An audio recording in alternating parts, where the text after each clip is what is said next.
नमस्कार दोस्तों, Google education में आपका स्वागत है। तो दोस्तों आज हम जानेंगे कक्षा 10 हिंदी पदखंड।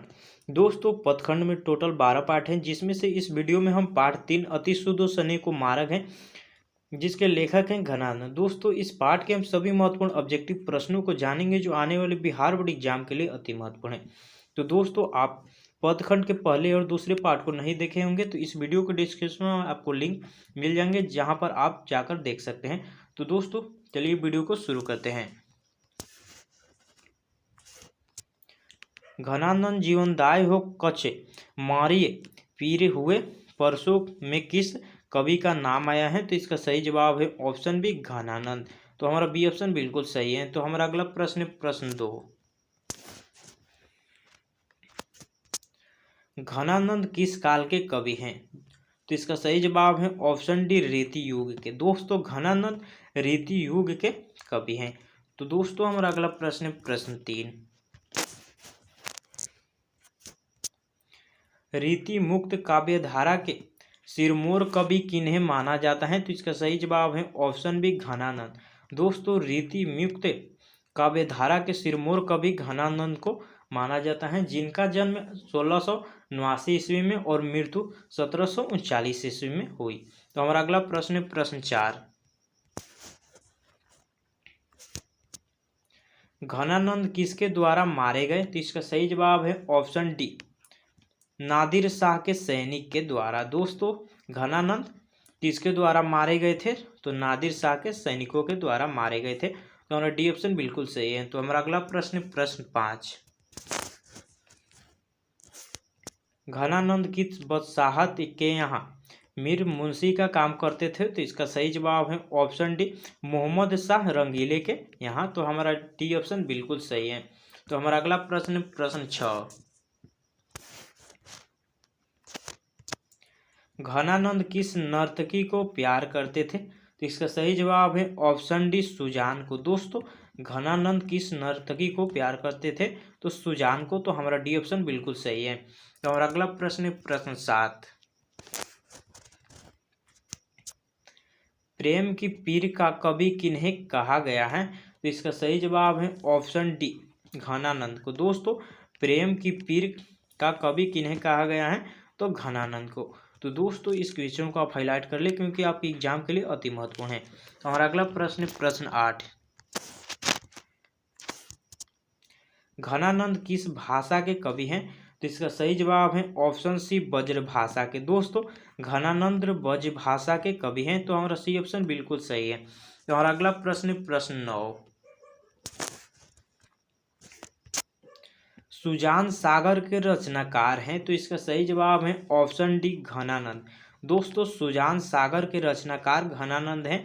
तो हमारा अगला प्रश्न प्रश्न 10। विरह लीला रचित हैं? तो इसका सही जवाब है ऑप्शन बी घनानंद के द्वारा। दोस्तों विरह लीला घनानंद के द्वारा रचित रचना है। तो हमारा बी ऑप्शन बिल्कुल सही है। तो हमारा अगला प्रश्न प्रश्न 11।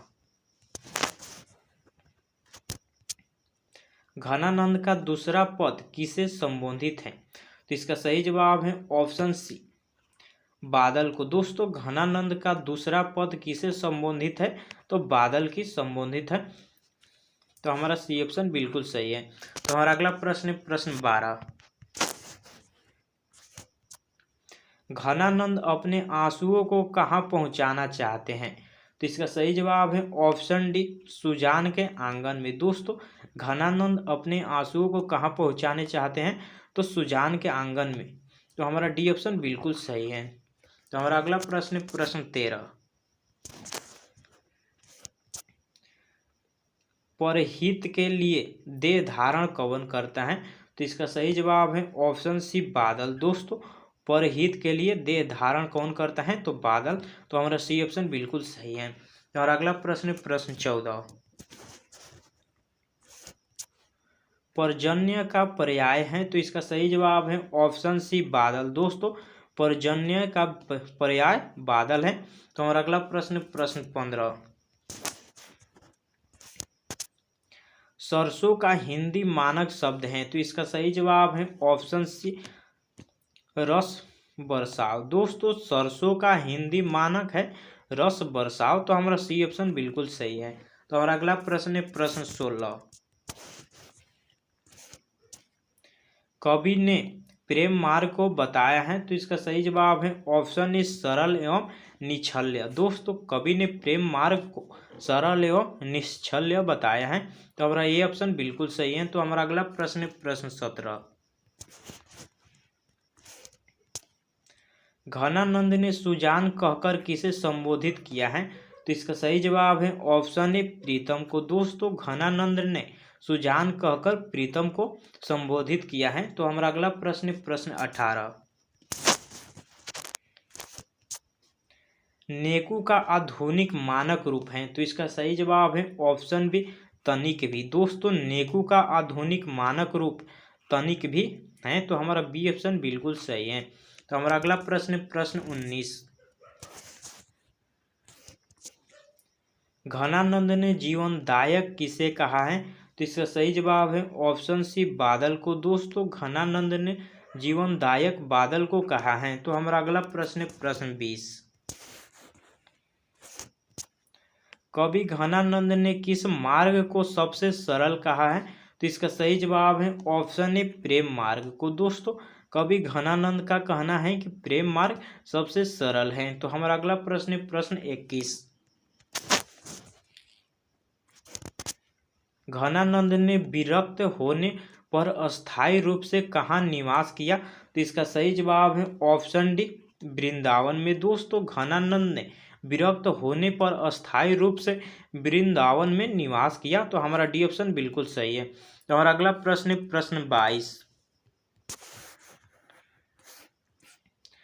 सुजान सागर किसकी कृति है, तो इसका सही जवाब है ऑप्शन बी घनानंद की। दोस्तों सुजान सागर घनानंद की कृति है, तो हमारा बी ऑप्शन बिल्कुल सही है। तो हमारा अगला प्रश्न प्रश्न 23।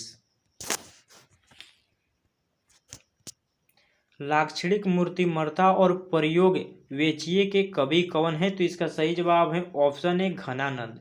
तो दोस्तों हमारा ये ऑप्शन बिल्कुल सही है। लाक्षणिक मूर्तिमत्ता और प्रयोग वेचिए के कवि घनानंद हैं। और अगला प्रश्न प्रश्न 24। रीति मुक्त काव्य धारा के सिरमौर कवि किसे कहा जाता है, तो इसका सही जवाब है ऑप्शन बी घनानंद को। दोस्तों रीति मुक्त काव्य धारा के सिरमौर कवि घनानंद को कहा जाता है, तो हमारा बी ऑप्शन बिल्कुल सही है। तो हमारा अगला प्रश्न है प्रश्न 25। घनानंद किसे प्रेम करते थे, तो इसका सही जवाब है ऑप्शन सी सुजान नामक नर्तकी से। दोस्तों घनानंद सुजान नामक नर्तकी से प्यार करते थे, तो हमारा सी ऑप्शन बिल्कुल सही है। तो हमारा अगला प्रश्न प्रश्न 26। कवि अपने आंसुओं को कहाँ पहुँचाना चाहता है, तो इसका सही जवाब है ऑप्शन ए सुजान के आंगन में। दोस्तों कवि अपने आंसुओं को सुजान के आंगन में पहुँचाना चाहता है, तो हमारा ये ऑप्शन बिल्कुल सही है। तो हमारा अगला प्रश्न प्रश्न 27।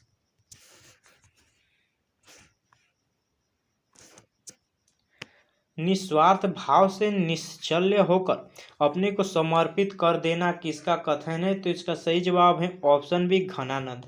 दोस्तों निस्वार्थ भाव से निश्चल्य होकर अपने को समर्पित कर देता है किसका कथन है, घनानंद का। तो हमारा अगला प्रश्न प्रश्न 28। घनानंद की महत्वपूर्ण रचना है, तो इसका सही जवाब है ऑप्शन सी सुजान सागर। दोस्तों घनानंद की महत्वपूर्ण रचना सुजान सागर है, तो हमारा सी ऑप्शन बिल्कुल सही है। तो हमारा अगला प्रश्न प्रश्न 29। घनानंद की कृति का आधार है, तो इसका सही जवाब है ऑप्शन सी ए और बी दोनों। दोस्तों घनानंद की कृति का आधार सुजान हित एवं घन आनंद कवित हैं। तो हमारा अगला प्रश्न प्रश्न 30। मोह अस्वानिहीन ले वर्षों में किसकी बात कही गई है, तो इसका सही जवाब है ऑप्शन बी विरह वेदना की। दोस्तों मोह अस्वाहिनी ले वर्षों में विरह वेदना की बात की गई है, तो हमारा बी ऑप्शन बिल्कुल सही है। तो हमारा अगला प्रश्न प्रश्न 31। घनानंद के अनुसार प्रेम का मार्ग कैसा होता है, तो इसका सही जवाब है ऑप्शन ए सीधा और सरल। दोस्तों घनानंद के अनुसार प्रेम का मार्ग सीधा और सरल होता है, तो हमारा ये ऑप्शन बिल्कुल सही है। तो हमारा अगला प्रश्न है प्रश्न 32। कौन प्रेम कर सकते हैं? तो इसका सही जवाब है ऑप्शन बी निश्छल्य और निष्कपट ही। दोस्तों कौन प्रेम कर सकते हैं? तो निश्छल्य और निकपट लोग ही। हमारा बी ऑप्शन बिल्कुल सही है। तो हमारा अगला प्रश्न है प्रश्न 33। घनानंद की मृत्यु कब हुई? तो इसका सही जवाब है ऑप्शन बी 1739 ईस्वी में। दोस्तों घनानंद की मृत्यु 1739 ईस्वी में हुई, तो हमारा बी ऑप्शन बिल्कुल सही है। तो हमारा अगला प्रश्न प्रश्न 34। संकालु हृदय नहीं कर सकता है, तो इसका सही जवाब है ऑप्शन बी प्रेम। दोस्तों संकालु हृदय प्रेम नहीं कर सकता है, तो हमारा बी ऑप्शन बिल्कुल सही है। तो हमारा अगला प्रश्न प्रश्न 35। घनानंद की भाषा है, तो इसका सही जवाब है ऑप्शन डी ए और बी दोनों। दोस्तों घनानंद की भाषा शुद्ध एवं परिकृत हैं, तो हमारा डी ऑप्शन बिल्कुल सही है। तो हमारा अगला प्रश्न है प्रश्न 36। ज्ञान मार्ग होता है, तो इसका सही जवाब है ऑप्शन ए कठिन। दोस्तों ज्ञान मार्ग होता है कठिन, तो हमारा ए ऑप्शन बिल्कुल सही है। तो हमारा अगला प्रश्न है प्रश्न 37। जीवनदायक है, तो इसका सही जवाब है ऑप्शन सी विशेषण। दोस्तों जीवनदायक है विशेषण। तो दोस्तों इसी प्रश्न के साथ आपका पदखंड के तीसरा पार्ट समाप्त होता है। तो दोस्तों अगर ये वीडियो आपको अच्छी लगे तो वीडियो को लाइक एवं चैनल को सब्सक्राइब कर बेल आइकन को प्रेस कर दे, जिससे आने वाली इसी तरह की वीडियो को नोटिफिकेशन को पाने के लिए। तो दोस्तों मिलते हैं इसी तरह की एक और न्यू वीडियो में।